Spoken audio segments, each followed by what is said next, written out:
Hey everybody, welcome back. So for those of you that's keeping up with the Sri Lankan series where we're socializing a new Sri Lankan python, we've got an update with him. We're going to take him out, kind of see how he's doing for a second. And we want to talk too about what we're doing as far as educational booths up at reptile shows. We had our first one where we actually set up a vendor booth and was just there as an educational resource and went over really well. And we're planning on continuing to do that stuff. So to talk about that, kind of a primer for our live stream tonight when we talked with Danielle, who was out there and set a lot of that stuff up. And just did an outstanding job out there talking with folks. So you won't want to go anywhere. We'll be right back on Intrepid Exotics. Whether you're a lifelong keeper or just getting started, help us encourage responsible keeping, conservation, and public education in the interest of keeping our reptiles safe and healthy as we protect them for future generations. You're invited to spend time with us as we experience these awesome animals together on Intrepid Exotics. So we're going to get old Silent Bob out real quick. It's going to be a little bit difficult to see from where the camera's set up at and all that, but he's doing pretty good. He's not huffing too much. Come on, buddy. And we've got him set up in the new enclosure. Come on. Little touch. Come on. Come on, buddy. I know. Come.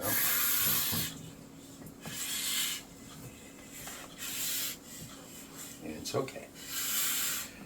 Now he still gets a little bit huffy when he comes out of his enclosure, but he didn't musk. He's not striking at me. He didn't bite at me at all yet. Let's see. Looks like he's got some good healthy tongue flicks there. It's not as angry as it was. But we've been taking him out.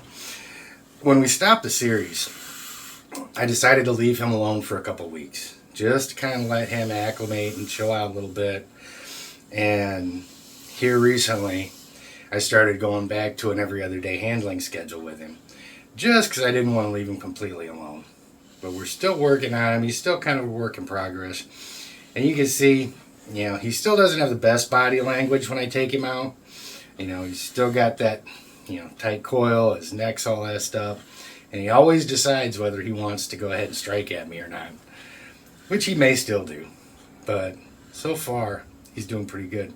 Now what I do, and when you guys are working with your little snakes like this too, when we talk about going into the enclosure quickly so they don't have a whole lot of time to sit there and think and stress, it's kind of the same thing when we're handling him, because you can see he doesn't really want to move. He's still in that high anxiety state, and we want to get him into that thinking state, where he's like relaxing and checking stuff out. So how we do that is to just start breaking that little base right there that he's got with his tail. And let him start looking around some.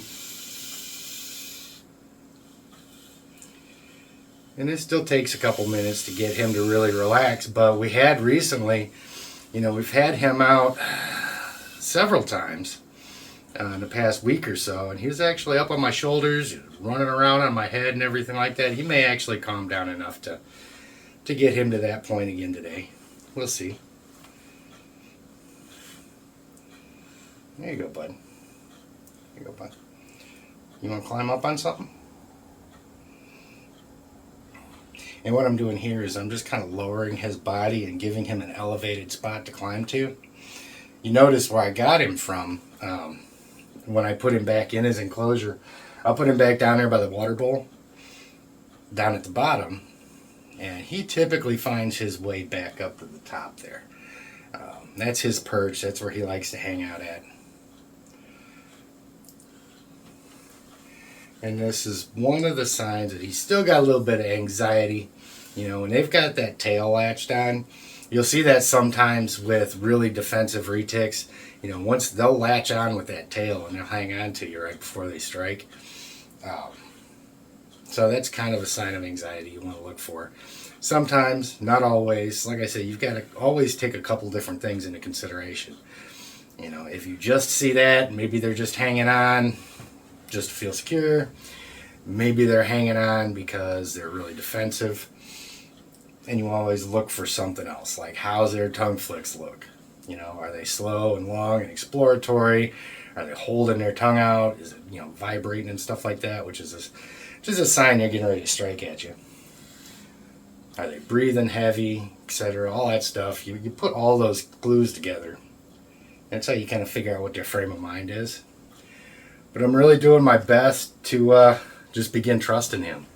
Just like you can see, you know, when I was first handling him those first few times, I wasn't letting him up near my head, wasn't letting him up near my shoulders or anything like that. And he's done good every time I've let him do this. I haven't had any, you know, he hasn't struck at my face or anything like that, which is always good. Oh, there, he just took a strike at the back of my arm. So, what we're going to do, we're going to kind of slide him down a little bit, really slowly. See, and this is why you don't freak out when they bite you. Because had I started fighting him, you know, he just took that little pop at the back of my arm. It's really no big deal. But had I really started to stress him out at that point, you know, that's where I stand to get him, you know, striking at my face and stuff like that. So we're just going to slowly let him come down. And let him hang out on my arm.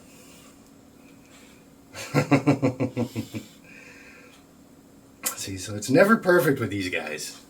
You know, you can give them a little bit of space and you know, get them to the point where they're, you know, kind of chill out, get out of my shirt.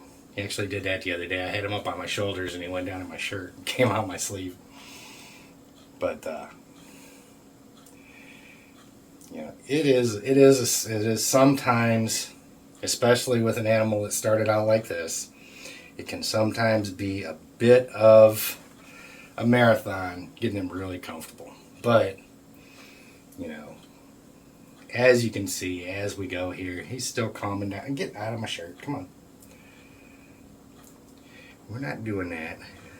And now he's just kind of looking for a place to go, to kind of get away from me. What are you doing, bud? Why'd you pop me like that? That's just rude.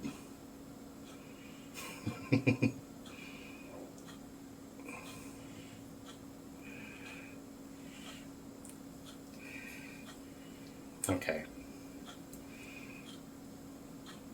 You're doing good.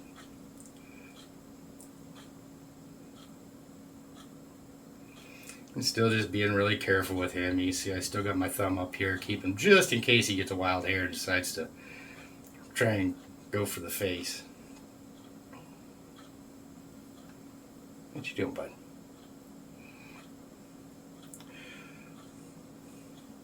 But overall, still a work in progress. He's doing really good. And I was really surprised too. I was afraid that when I got him into this enclosure and he started perching up, that, you know, with him being pretty close to eye level, I was like, well, I hope he doesn't start, you know, striking in my face as soon as I open up the door. But pretty much all he does, he just looks at me, huffs a little bit, telling me to leave him alone, and then once I get him out, you guys can kind of see how it all went. So, you know, and we've got a little bit of extra anxiety too from the enclosure change, but he is doing really good overall. There you go, bud. So, this is Bob's update. This enclosure here we had just finished not too long ago. We have got one more new snake coming, probably next week.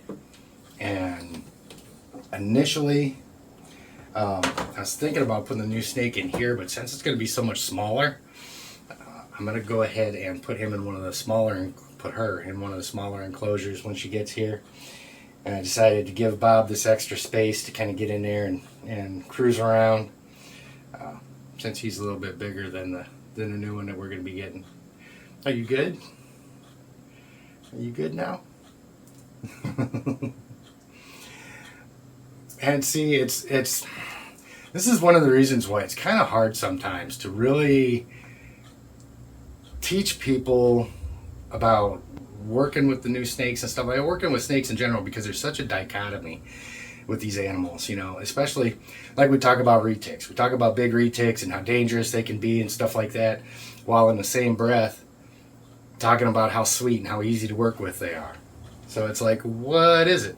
What do you mean? You know, are they bad? Are they good? I don't know. And it's just a second ago, when, you know, he's up here and I'm letting him get a couple inches from my nose, when a couple minutes ago I'm trying to get him away from my face and hold him away from it so I don't get struck. And it all boils down to just really learning what their body languages mean. It's really subtle stuff. It's not something that you can necessarily, you know, put into an academic, you know, type of conversation sometimes. It's all about going by feeling with these guys, because we've got 100% respond to what their state of mind is and what's going on with them. We can't make them. I guess what I'm trying to say is you can't take the frame of mind that you want them to have and treat them like that all the time. You got to be able to recognize just that little subtle differences in their behavior, so you know just how much rope you can give them to keep you guys from having a bad experience. Yeah, and right now this is a kind of relaxed snake. He's just kind of checking stuff out, being really cool. And I'm giving him a good fair bit of freedom here as he moves around. Let's see, what was it? Last weekend, there was a local reptile show out here in Durham, and we had some folks that we've got a group of folks out here that do reptile education work and things like that, and they came up with the idea of just getting a booth, a vendor's booth up at one of the reptile shows, and putting together a display, putting together some care guides and things like that, so that as people are walking around the show, there's a resource there. You know, there's a little bit of references and stuff like that, a couple people that they can talk to if they've got questions about, you know, what you're going to need to house an animal and stuff like that, if they got questions about them. And, you know, it's kind of a twofold benefit there, because they can get the information that they need without the vendors having to really spend a whole lot of time. Because I know a lot of times that can be difficult for the folks that are vending the shows, is, you know, because they're out there selling and they're trying to, you know, work their booth, but they've still got to, you know, take the time and talk with folks and educate them about the animals and things like that. So in order to help, you know, ease that burden on them, we had that other resource out there, which was really nice. That way, you know, folks that really want to have long conversations about the animals and stuff like that, they can come over and talk with us about them, and then the vendors can continue talking with, you know, folks that are looking to purchase animals there. So it kind of makes that a little bit easier on them. Plus, you know, it helps to give people a really realistic perspective, because, you know, most reptile shows, you know, they're selling baby animals. They're selling baby sulcata tortoises, baby monitor lizards, baby retics, and, you know, there's got to be something there that shows people, say, hey, you know, this little 2-foot baby right here is going to require an 8, 10, 12-foot enclosure down the road at some point. And just making sure that people are aware of that. This evening at 7 o'clock Eastern, today being Thursday, Danielle, the person who did a lot of the work, put the display together, and was out there manning the post out there at the reptile show. We're going to be doing a live stream tonight, kind of talking about what they did, how they did it, how they got everything set up, and just kind of chat about some of the benefits of doing all that stuff. So it should be a really good discussion. And we've got some other stuff set up. I've got some other things in the works that we want to start adding to those. I'd really like to bring a solid USARK presence to every one of those that we do. And I'm going to go ahead and get a hold of Phil Goss at some point here over the course of the next couple days, and because I'd like to have a direct link from USARK to those booths and stuff, so we can start doing more of that stuff on the East Coast at these smaller shows. So. You doing okay, bud? So we're going to let him go back in his house now. Come on, bud. I know you're cozy and stuff, but I'm not like a permanent perch, man. Come on. Come on.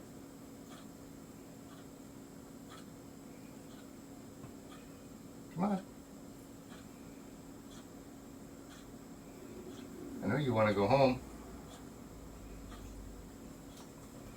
Well, let's try it like this. I tell you, these old China hutches make really awesome arboreal enclosures for these guys. Let me get him over there. Wanted to let him go on his own. He's a big boy now. Make your own call, come on. There you go. There you go, buddy.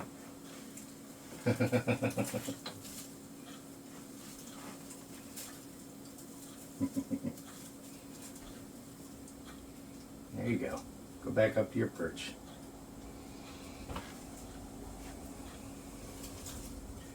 Wait for that tail to get up there instead of pushing it out of the way so we don't stress him out.